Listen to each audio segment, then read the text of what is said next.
Have you ever stared at your phone, rereading a text from her, perfectly polite, maybe even affectionate, but with that nagging suspicion that it's just business?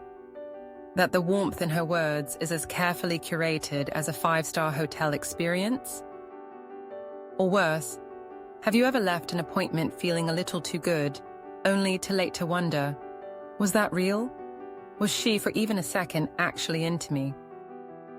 If you've ever asked yourself this question, congratulations. You're human, and as a human, you're now standing at the precipice of an existential crisis. Because if the answer is no, what does that say about all those moments that felt so real? But if the answer is yes, then what? Let's get one thing straight. Hollywood has lied to you. The whole hooker with a heart of gold trope, that thing where the suave businessman rescues the stunning escort, and she throws away her Louboutins for love. Yeah, no. Most of us are just trying to pay rent, not auditioning for Pretty Woman 2 Mortgage Edition. But here's where things get weird. Because while love, in the rom-com sense, is a long shot, feelings happen, and sometimes they hit you like a rogue wave when you least expect it. Like the time I met Jason, not his real name, obviously. Jason was not my type, which is to say, Jason was nice, too nice. The kind of nice that makes you suspicious, like maybe he was an undercover cop or worse, a Yelp reviewer. From the first appointment, he didn't act like a client, he acted like a person who genuinely wanted to know about my day, a person who asked about my cat. Sir Pounce, if you're curious. A person who, God help me, even brought me homemade banana bread, as if I were a real human deserving of affection, rather than a walking fantasy with an hourly rate. And that's when the trouble started. Because against my better judgment, I started liking Jason. And not in the calculated, professional, make him feel special so he books again way. I liked him in the, I actually care about his stupid day way. I liked him in the dangerous way. And let me tell you, liking a client is a logistical nightmare, because how do you separate the real from the transactional?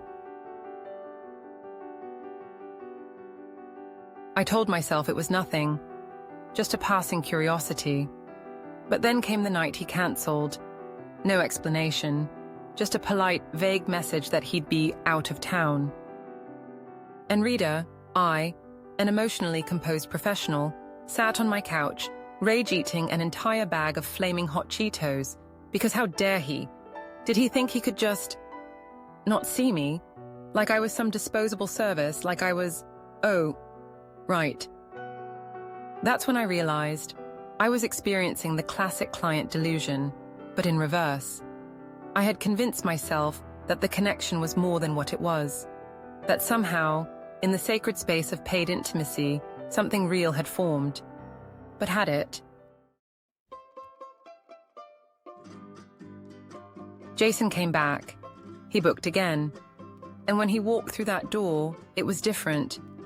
Not because of anything he did, but because, for the first time, I saw the truth.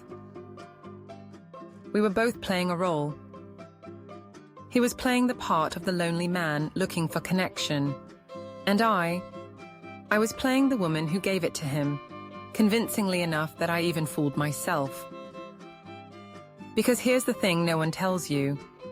The job isn't about pretending to like people. It's about creating a space where they can feel liked. And sometimes, in that space, things feel so real, so electric, that even we get caught up in it. But when the appointment ends, so does the illusion. Love.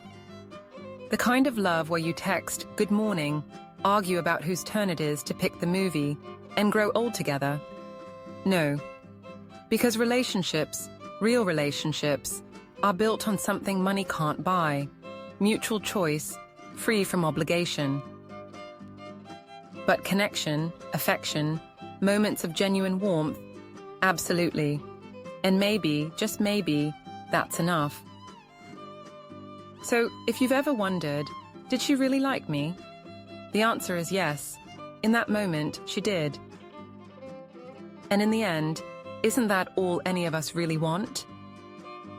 If this made you think, laugh, or question everything you've ever known, hit that like button. And if you've got a story of your own, drop it in the comments. I promise, I read them all. And hey, if you ever find yourself in a moment that feels too good to be true, maybe, just maybe, it's because it is. And that's okay too.